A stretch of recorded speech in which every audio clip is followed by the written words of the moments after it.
தொகுதியிலே வந்து 4000க்கும் மேற்பட்ட போலி வாக்காளர்கள் இருக்காங்க. ஒரே வீட்டில் வந்து 38 வாக்குகள் இருக்கிறத ஏன் அவ்வளவு நேர்மையானவர்கள் அந்த வெற்றி செல்லாதுன்னு அறிவிக்க வேண்டியது என்ன பண்ணீங்க? கோமாவில் படுத்திருந்தீங்களா? அப்படி கொஞ்சம் குழாவும் போது வந்து காசு வெளியிடும்போது கூப்பிட்டு இப்படி கையை பிடிச்சி பேசும்போது விஷயம்போதெல்லாம் நீங்கள் கள்ள ஓட்டு போட்டு 4500 ஓட்டு ஜெயிச்சிருக்கீங்க போலி வாக்கில், அதெல்லாம் பேசலை தம்பி. முடிஞ்சு போச்சு. இங்கே பிப்ரவரி 10 தேர்தல் அறிவிக்க போகிறா. 2 மாதம் இருக்குது.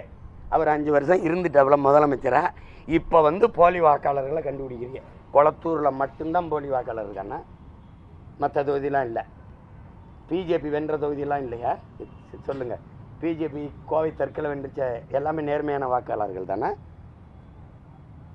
பேச வேண்டிய தேவை இருக்குது, பேசுகிறீங்க.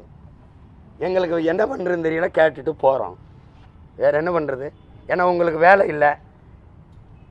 எங்களை சித்திரவதை செஞ்சு விளையாடுறீங்க. எங்களுக்கு பொழப்ப பார்க்கணும். அதனால் நாங்கள் என்ன பண்ணுறதுன்னு தெரியாமல் போகிறோம். எப்படி இது? எந்த மாதிரி நீங்கள் சொல்லுங்கள். நீங்கள் சொல்லுங்கள், இது சரியாக இருக்கும்னு சொல்லுங்கள்.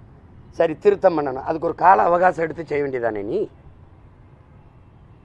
நவம்பர் 4 தொடங்குறீங்க, பிப்ரவரி 7 அறிவிச்சிருவோன்றீங்க. பிப்ரவரி 7 முழு வாக்காளர் பட்டியல் சீர்திருத்தம் பண்ணி அறிவிச்சிருவோன்றீங்க. எவ்வளோ காலம் இருக்குது? சரி, அதில் அறிவித்ததில் எங்கள் விட்டுருச்சு எங்கள் பேரெல்லாம். திருப்பி முறையிட்டு அந்த வாக்கை திருப்பி நான் அந்த உரிமையை பெறுவதற்கு காலம் இருக்கா? ஏன்னா நீ பிப்ரவரியிலே அறிவிச்சிருவா, மார்ச் ஏப்ரலில் தேர்தல், மேயில் பதவி ஏற்கணும். அறிவிச்சிருவீங்களா இல்லையா? அப்போ தேர்தல் அறிவிச்சிட்ட பிறகு நான் எங்கே போய் என் வாக்கு தேடி கண்டுபிடிக்கிறது? அதனால தான் சொல்கிறேன், வாக்காளர்கள் எங்களுக்கான ஆட்சியாளர்களை தேர்வு செஞ்சோம். இப்போ ஆட்சியாளர்கள் தங்களுக்கான வாக்காளர்களை தேர்வு செய்கிறாங்க.